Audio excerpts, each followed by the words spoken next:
Bonjour et bienvenue sur musculationprisonance.com, c'est Étienne. Et c'est Charles. Sur musculationprisonance.com, il y a 2 entraîneurs diplômés en kinésiologie qui vous donnent des conseils scientifiques de musculation pour prendre plus vite, au naturel. Et on répond à vos questions de musculation, on vous montre des trucs de musculation au gym. Des fois, on vous parle même de livres. Je vais vous parler de ces livres-là plus tard cette semaine. Mais aujourd'hui, on va répondre à une question de musculation.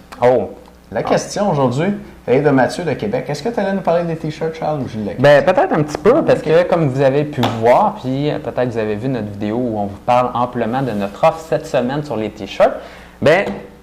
T-shirt blanc, musculation prise de masse, on a fait imprimer puis faire une batch comme ceci. Puis ce qu'on aimerait, c'est vous les donner. Donc, moi et Étienne, on s'est dit t-shirt de musculation prise de masse.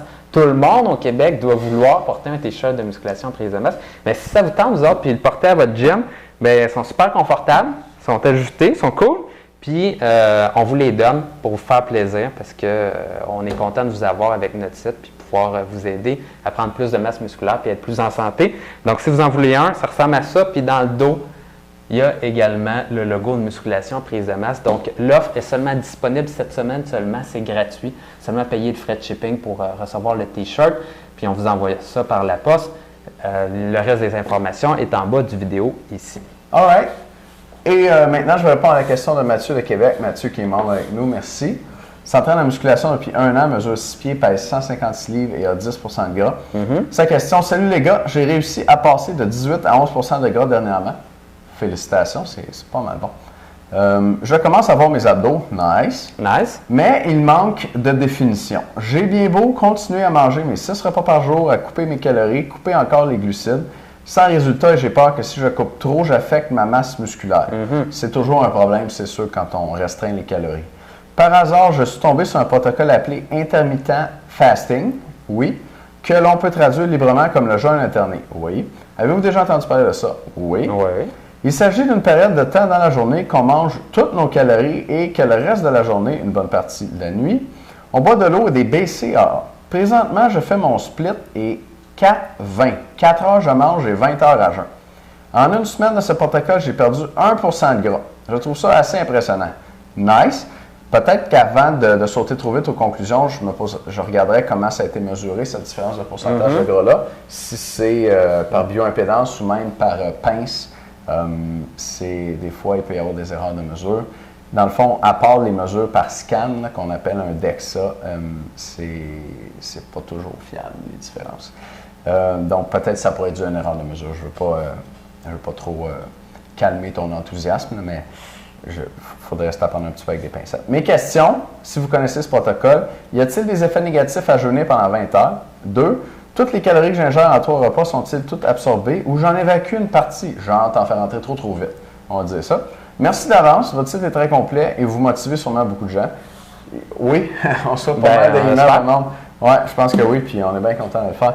PS, je mange 2000 calories en 4 heures. Mon split de macronutriments est protéines, glucides, gras, 40, 45, 15. Fait que 40% protéines, 45 glucides, 15% gras. All right. Charles, qu'est-ce que t'en penses? Moi, je vais commencer l'intermittent fasting. À ma vision, à moi, ça a été pas mal populaire dans la dernière année, dernière année. Puis là, j'en entends moins parler un petit peu. Puis les personnes qui disaient de faire ça, ils disaient que tu te sentais mieux dans ta peau, que ça permettait de contrôler davantage ta glycémie également, que tu te sentais bien et que ça permettait de perdre du poids. Donc, les résultats de tout ça, moi, je l'ai plus ou moins jamais essayé, l'intermittent fasting, donc je ne sais pas jusqu'à quel point ça fonctionne. Une chose est certaine, par contre, c'est très difficile de prendre de la masse musculaire en mangeant seulement, par exemple, 4 heures par jour, puis que tout le reste de la journée, tu ne manges pas. Parce que c'est certain que là, à 2000 calories, c'est pas si pire, mais quand tu montes à 3000 calories, ça fait quand même beaucoup de calories en peu de temps à ingérer. Puis, ça doit être assez difficile à faire de ce niveau-là.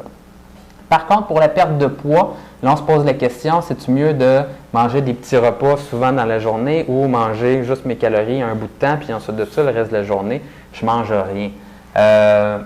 Moi, je te dirais que pour la plupart des gens, ça doit être plus facile d'incorporer plusieurs petits repas parce qu'on est habitué de manger comme ça, puis on veut avoir quelque chose qui épouse le plus possible tes habitudes de vie si tu veux être en mesure de les garder, puis d'adopter ça à long terme. Donc, moi, c'est ce que je privilégie avec mes clients qui veulent perdre du poids. Maintenant, une chose qui peut être intéressante, c'est que c'est vrai qu'après un bout de temps, quand on perd du poids, le corps, il finit par stagner un peu. Puis là, on se pose la question, qu'est-ce qui se passe? Une bonne idée par rapport à ça, c'est de prendre une semaine de break, puis là, de tout simplement mentalement, mais également au niveau du corps, se donner un break, puis recommencer à manger normalement.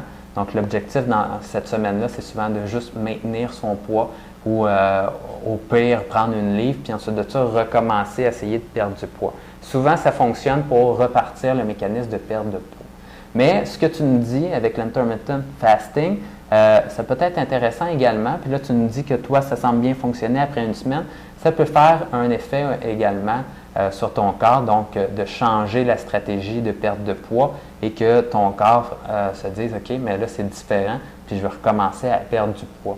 Donc, moi, ce que j'aimerais bien avoir, c'est tes résultats dans les prochaines semaines. Donc, tu pourras nous écrire, Mathieu, pour me donner tes résultats puis voir comment ça a bien fonctionné. Good. OK, je vais dire quelques mots là-dessus. Moi, je l'ai essayé, l'intermittent fasting. Fait que je vais pouvoir vous parler de mon expérience aussi avec ça. Je vais y aller pour commencer avec les avantages et les désavantages.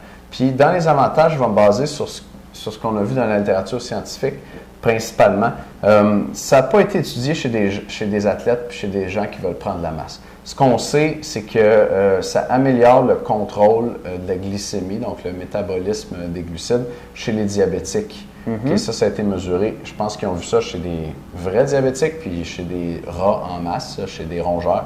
Il y a eu plusieurs études, ils ont testé ça chez des humains. Ça a aidé aussi. Alors ça, c'est ce qu'on sait. On sait aussi que le jeûne, c'est d'une façon générale bon pour la santé. Les gens, quand ils jeûnent, leur pression artérielle descend légèrement. Ça a tendance à améliorer le profil lipidique, donc les cholestérols. Et puis, je pense que ça fait un petit peu le tour pour le jeûne.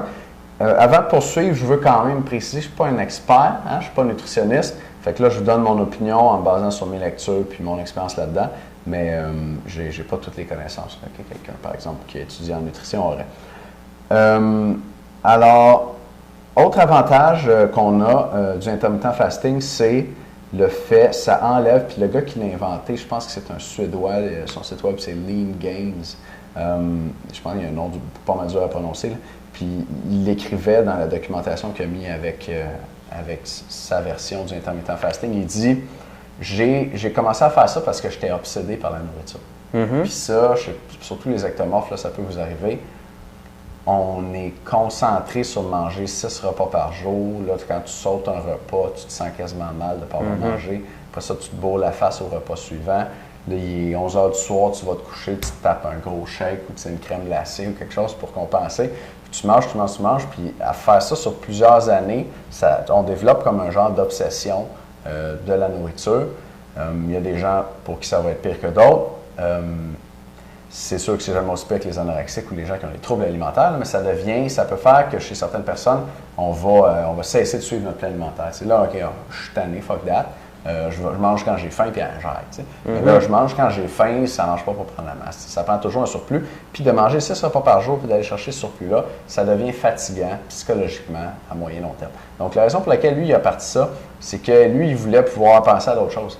Arrêter de penser à tout à manger, se donner un break pendant la journée. Puis concrètement, justement, comme tu nous disais là, Mathieu, l'intermittent fasting, ça va être que tu arrêtes de manger quelques heures avant d'aller au lit, tu passes peut-être 8 heures couché, puis tu ne mangeras pas avant le début de l'après-midi, okay? De façon classique. Fait que tes repas vont être tous pris entre un peu après le dîner puis le début de la soirée. Là, tu manges pas mal non-stop tout ce temps-là. Fait que ça fait que le reste du temps, tu n'as pas besoin de penser à la nourriture. Tu peux faire d'autres choses, tu peux travailler, tu peux faire ce que tu veux. Puis ça te libère l'esprit. Puis ça, quand moi je l'ai fait, ça m'a vraiment fait ça beaucoup. J'étais content de pouvoir penser à d'autres choses.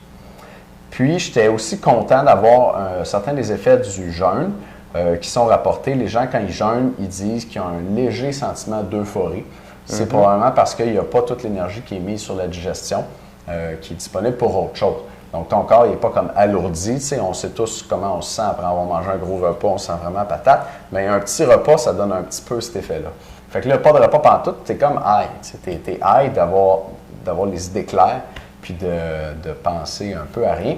Moi, je comparais ça au gars, l'homme de Cro-Magnon là, dans la savane, qui était à la chasse. Tu sais.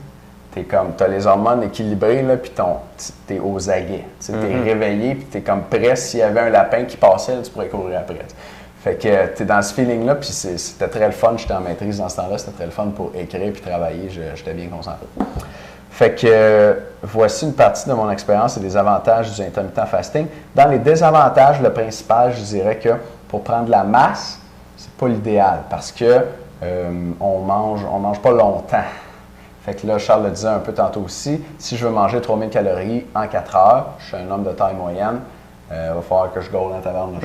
Puis au début, il va y avoir une petite adaptation aussi à ça parce que l'estomac n'est pas capable de recevoir autant de nourriture aussi rapidement. Donc là, tu as 4 heures pour manger. Dans ton cas, Mathieu, c'est 4 heures. Il faut que tu bouffes tout ça en 4 heures. À un moment donné, tu commences à manger, tu manges, tu n'as plus faim. Puis là, tu n'as pas mangé toutes tes calories. Puis là, tu ne prends pas de masse. Fait que pour prendre de la masse, c'est probablement pas le best. Pour maigrir, c'est une approche qui est intéressante. C'est une approche que je pourrais recommander aux gens qui veulent varier. Mais pour si vous n'avez jamais fait de diète, là, c'est un peu compliqué. Fait que je vous dirais, cassez-vous pas tout de suite nécessairement la tête avec ça, mais c'est quand même intéressant. Puis dans mon expérience, moi, ça a été j'ai aimé ça. J'ai aimé ça.